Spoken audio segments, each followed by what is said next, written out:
Madame, mademoiselle, monsieur, bonjour. Dans quelques mois auront lieu les élections présidentielles en France et nous avons un choix très important à faire.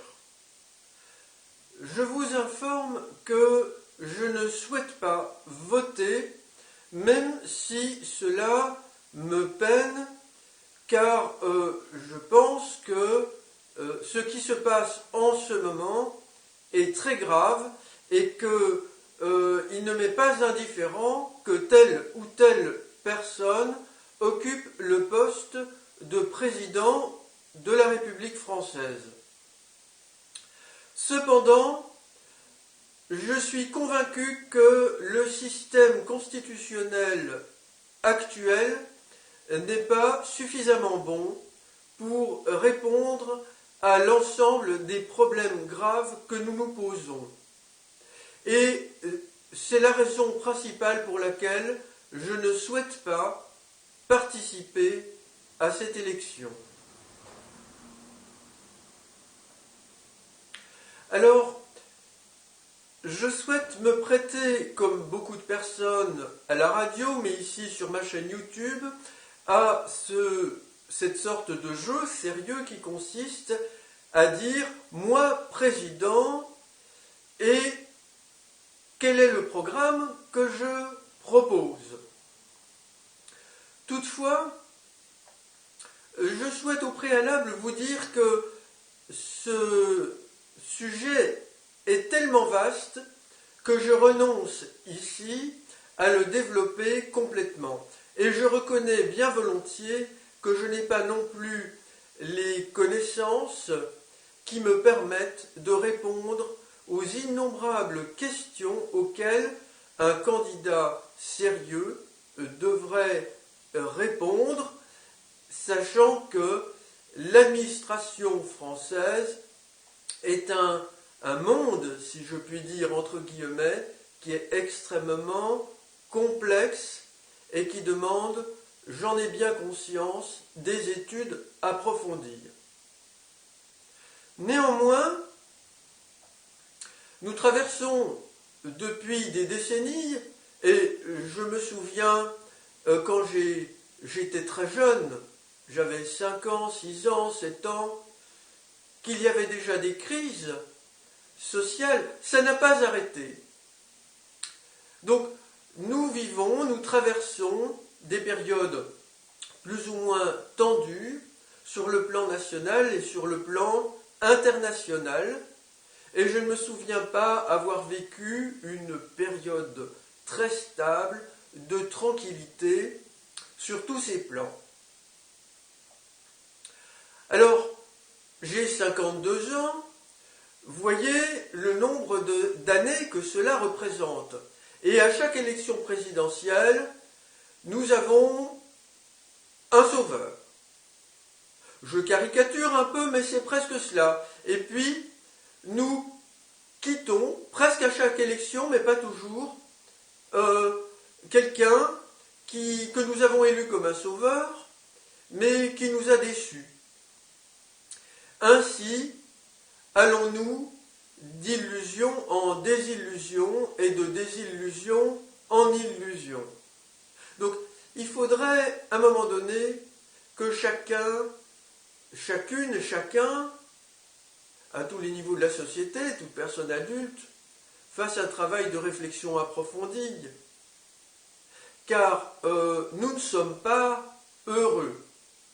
Le monde, globalement, n'est pas heureux. Et ma réflexion est faite, je vous le dis, ce n'est pas la faute de la vie. Et étant donné que j'ai atteint l'état d'éveil, l'état de complétude de l'âme, mais que j'ai aussi, je pense, eu la possibilité de communiquer véritablement avec la source de la vie, que certains nomment Dieu, mais qui pour moi est la mère de l'univers et non pas le Père, ce n'est pas non plus de la faute de la source de la vie, nos malheurs les plus grands dont nous nous plaignons. Non, c'est de nos fautes. Je ne vais pas dire de notre faute, je préfère dire de nos fautes, des fautes de ceux qui commettent des fautes et qui sont très nombreux sur la planète. Et ça ne date pas d'hier, ça ne date pas d'il y a 100 ans, ça ne date pas d'il y a 1000 ans, ça date d'il y a plusieurs milliers d'années.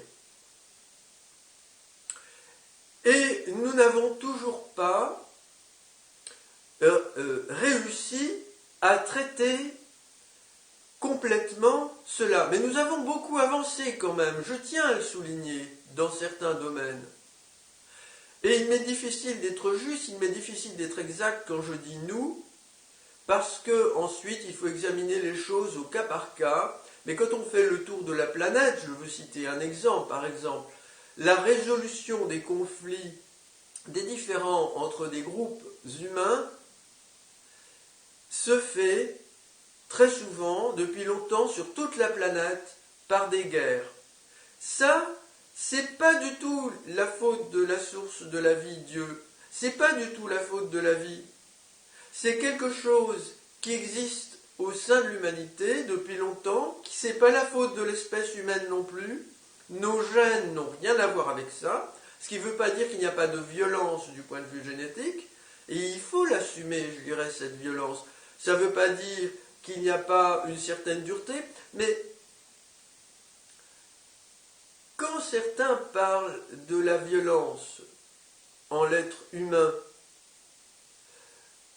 ils doivent parler de l'être humain complet, c'est-à-dire que l'être humain a des capacités extraordinaires que la nature lui a conférées et que la source de la vie elle-même a décidé pour l'être humain, d'empathie, c'est naturel, d'amour, de joie, une certaine forme d'équilibrage de ces émotions instinctuelles, instinctives, exprimées en situation, par d'autres choses qui sont également produites par l'instinct, mais la capacité de réfléchir. C'est-à-dire que nous sommes équipés de toutes sortes de défenses naturelles dont nous ne nous servons pas suffisamment. Et pourquoi ? Parce qu'il y a quelque chose dans la culture, dans les cultures. Et quand je parle de culture, je ne parle pas que d'art, je ne parle pas que de sport par exemple, je parle de tout ce qui se transmet comme comportement qui n'est pas inné du point de vue génétique, je veux dire, quelque chose qui se transmet parce que mes parents me l'apprennent, parce que mes proches dans ma famille me l'apprennent, parce que des membres de la société dans laquelle je vis me l'apprennent, ou me conditionnent, ou m'obligent à l'apprendre, ou me font croire que c'est comme cela qu'il est bon de se comporter. À ce moment-là, je me conditionne, je me construis, je peux réagir contre, je peux adhérer. Et très souvent, les enfants adhèrent à des choses qui sont mauvaises et ainsi se perpétuent de génération en génération dans les sociétés des mauvais comportements. Donc ça se passe dans les comportements humains et ça se fixe dans l'esprit. Donc c'est là que je dirais que je peux dire quelque chose d'important. Si j'étais président, ce que je ne souhaite pas être, mais si j'étais président, je provoquerais une réflexion profonde dans la société concernant la santé mentale. Et cette réflexion, il faudrait la mener sur plusieurs années. Ce seraient de grands travaux pour la santé mentale. Je pense malheureusement que les spécialistes des professions de la santé mentale n'ont pas assez progressé, n'ont pas une justesse de vue suffisante sur l'être humain. La reconnaissance de l'âme humaine en tant que partie de l'être humain, n'est pratiquement pas reconnue ni par les médecins, ni par les spécialistes du psychisme humain et de la santé mentale. Or, l'âme existe. Elle participe à la construction de l'être dès sa conception, et j'ai moi-même atteint l'état de complétude de l'âme. Et pour cela, il m'a fallu que je me détache du « on dit que ça n'existe pas » ou « on n'en parle pas parce qu'on doute que cela existe », etc. Alors, l'âme participe de la personnalité de l'être. Elle participe de son développement. Alors, la santé mentale, c'est quelque chose qui est essentiel, et on comprend mieux, lorsqu'on approfondit, nos fautes, nos erreurs, vis-à-vis de nous-mêmes, vis-à-vis de la vie, et vis-à-vis de son origine divine. Mais ça, c'est une question extrêmement personnelle, mais il est important de le dire. Alors, il y a des fautes dans les droits de l'homme. Et si j'étais président, je demanderais que l'on révise les droits de l'homme dans le cadre d'une réflexion nationale et internationale. Et la question du mal que j'ai souligné à l'instant, qui se transmet aux enfants particulièrement, elle doit être mieux, comment dirais-je, encadrée dans les droits de l'homme. Alors, est-ce que les droits de l'homme protègent suffisamment les enfants de tout mal? Personnellement, je ne le pense pas. Alors, avant de revenir aux droits de l'homme, je souhaite vous dire avec gravité, pour ceux qui ne me connaissent pas, donc ils vont le découvrir, et répéter pour ceux qui me connaissent, que je suis informé depuis 2008 que nous sommes pris, impliqués dans une guerre interplanétaire qui oppose deux groupes extraterrestres, deux alliances de belligérants. Le groupe extraterrestre qui, selon moi, est le plus dangereux, est en rapport avec Jésus lui-même. Jésus n'a pas été un être extraterrestre, mais il a été accompagné dans son chemin de vie par le groupe extraterrestre pro-Jésus à des fins de nuire à l'humanité. Et Jésus lui-même a trahi l'humanité et la source de la vie, Dieu, non pas Dieu le Père, mais la mère de l'univers, pour rendre service à ce groupe extraterrestre, en se présentant comme le sauveur des hommes, le sauveur de l'humanité. Il s'est présenté comme cela. Et il a expliqué que pour être sauvé, il fallait le suivre. Alors, j'aimerais vous dire que c'est à désespérer de l'être humain que d'imaginer une chose comme cela. Car vous avez bien conscience qu'il est possible pour l'être humain de revenir sur ses actes en conscience avec des sentiments profonds et de prendre conscience qu'il a fait du mal, qu'il a causé du tort, et de renoncer à recommencer et de reprendre une existence vertueuse. Vous savez que c'est possible cela. Pensez-vous qu'il est nécessaire de se relier à qui que ce soit? Mon âme a été celle de Gautama Bouddha. Je ne demande pas qu'on se relie à Gautama Bouddha. Je ne demande pas qu'on se relie à moi. Je ne demande pas que l'on se relie à Lao Tzu, dont mon âme a été aussi l'incarnation, ni à Krishna, dont mon âme a été l'incarnation. Certes, ces personnes, sous certains angles seulement, sont de bonnes référentes, sous certains angles seulement, car il y a des fautes aussi dans leurs enseignements, malheureusement. C'est pour ça que je préfère les appeler pré-Bouddha, et non pas Bouddha. Mais ces personnes ont compris des aspects fondamentaux de la vie, ont compris des aspects essentiels qui permettent de se représenter assez convenablement l'unité du vivant. En tous les cas, ils ont eu un pressentiment qu'ils ont fortement conscientisé sur l'unité du vivant, sur ses lois et sur le fait que la nature est une mère.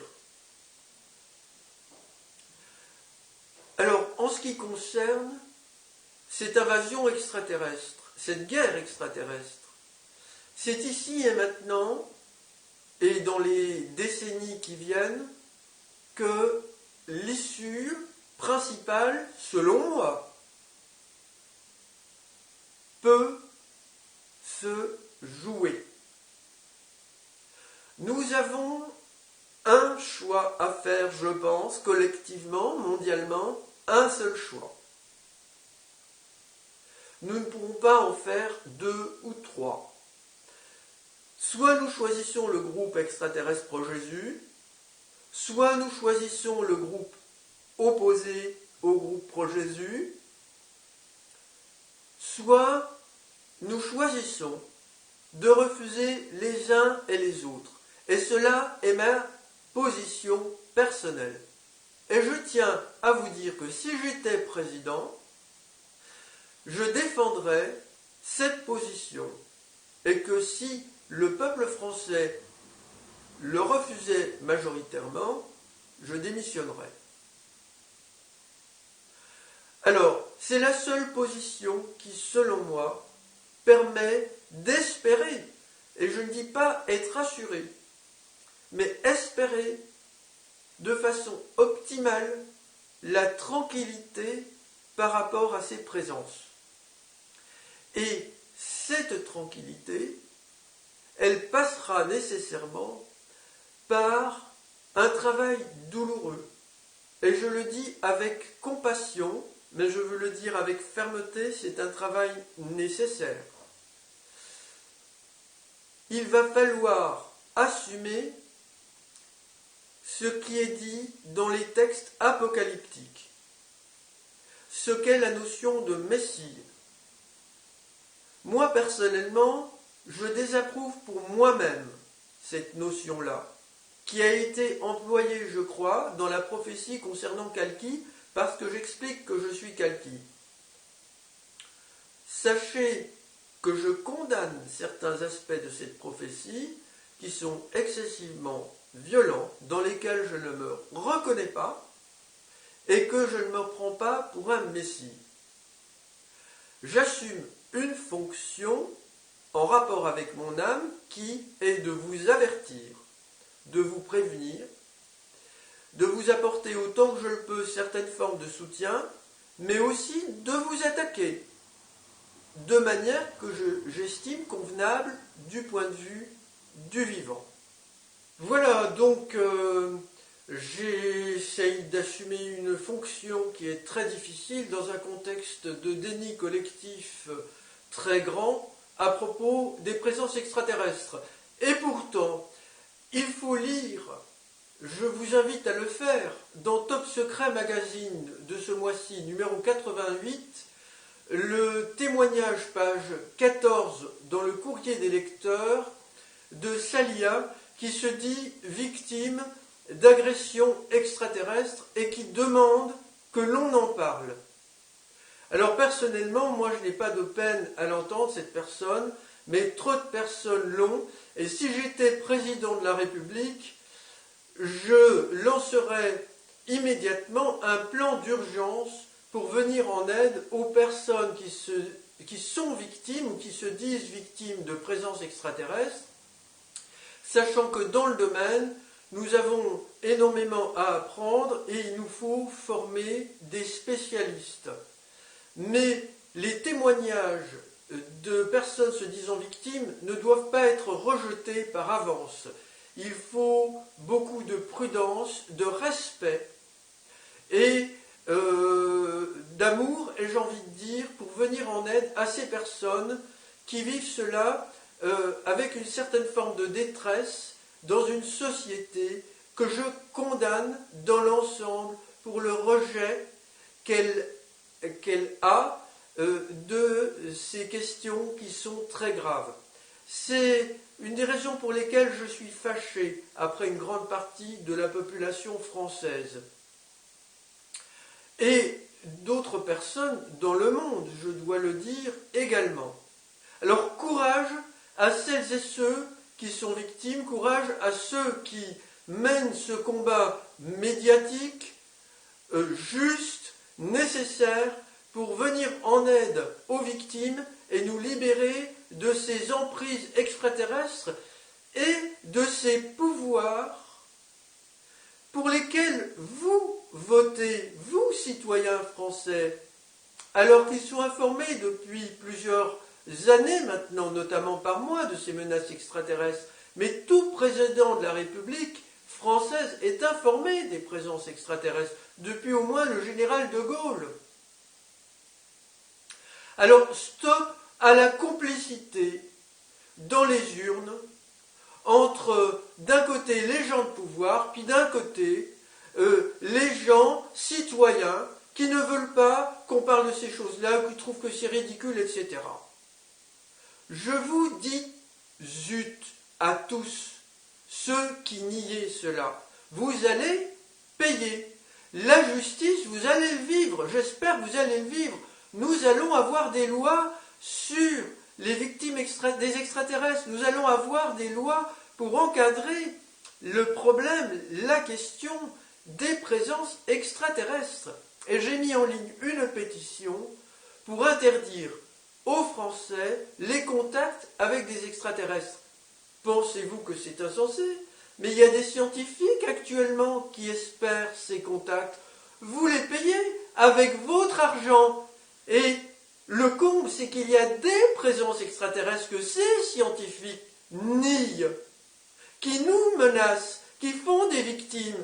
Aux États-Unis d'Amérique, vous allez voir le scandale que ça va être, surtout avec ce monsieur Trump, qui n'a pas eu le courage, comme l'a eu Madame Clinton, de dire dans sa campagne « Je vais, si je suis élu président des États-Unis d'Amérique, demander au Pentagone des explications sur les ovnis et les extraterrestres. » Elle a fait ça avec le soutien de son conseiller John Podesta. Ce sont des choses sérieuses que certains vous cachent un peu partout, et notamment en France. Même ceux que vous pensez être, je n'ignore pourquoi d'ailleurs, les plus vertueux. Monsieur Hamon, par exemple. Alors, je pense que monsieur Hamon est informé qu'il y a des présences extraterrestres. En tous les cas, quand on veut devenir président de la République, on doit s'informer sur ces sujets. On devient numéro 1 de la défense. Numéro 1 de la défense, ça veut dire quoi? Qu'on est responsable de l'armée de l'air, qu'on est responsable de ce qui est installé par la défense dans l'espace. Mais pensez-vous qu'il n'y a aucun avion français qui a jamais poursuivi un seul objet volant extraterrestre au-dessus du territoire français depuis qu'il y a des avions de l'armée de l'air française? Bien sûr que non. C'est arrivé.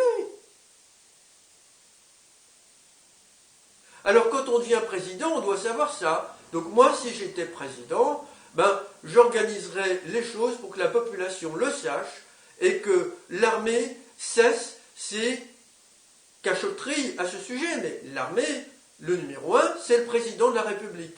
Nous sommes d'accord. Alors, il y a des implications par rapport à la religion, donc il faudra traiter cela, c'est dans les textes des religieux, c'est comme ça. Leur Messie, c'est un être extraterrestre, il va falloir qu'il l'assume. Vous demandez qu'il y ait un sauveur qui vienne du ciel, vous, madame, vous, monsieur chrétien, eh bien c'est ce qui se passe, il y a un sauveur qui vient du ciel, c'est un imposteur, Et de plus, ils ne respectent pas nos États, parce que dans vos textes, que ça vous plaise ou non, il est bien dit que les États seront traités par une soi-disant injonction divine.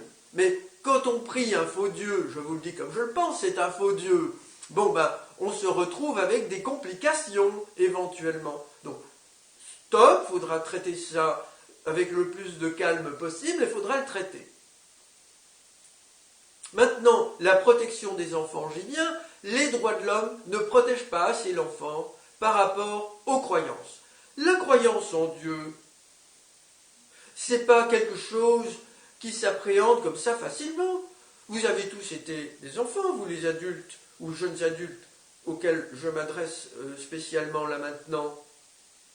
Vous savez bien que c'est difficile d'appréhender cette question quand on est tout petit. Est-ce que vous trouvez que c'est juste, que c'est normal qu'on implique des enfants par rapport à cela? Alors, un certain nombre d'entre vous répondent oui.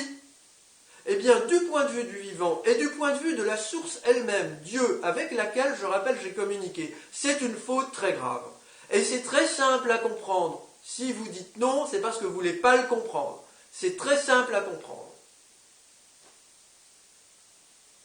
Voilà, alors il me faut conclure parce que je ne souhaite pas faire trop long.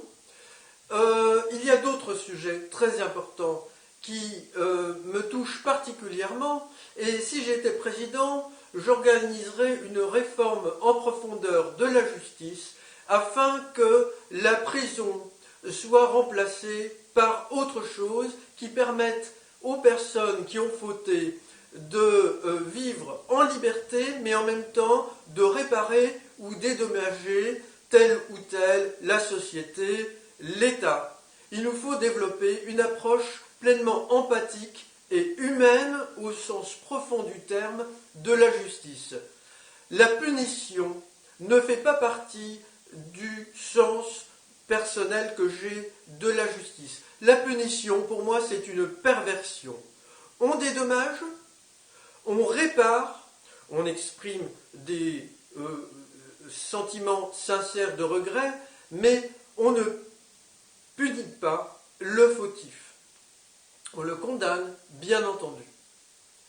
En ce qui concerne l'armement atomique, zéro. S'il y a des armes chimiques ou biologiques, même si ça n'est pas dit officiellement, zéro. À ce moment-là, on sort ça sur la table, on dit il y en avait, on supprime. Concernant les ventes d'armes, on limite cela énormément. On travaille surtout au niveau de la diplomatie pour la paix. En ce qui concerne les étrangers, il est essentiel de reconnaître l'identité des groupes humains du point de vue du corps, de la génétique, je veux dire. Tous les êtres humains, toutes les races sont magnifiques. Elles ont des droits. Il faut l'entendre. On peut se sentir mal à l'aise, pas parce qu'on est raciste, simplement parce que soudainement, un groupe différent du vôtre est très présent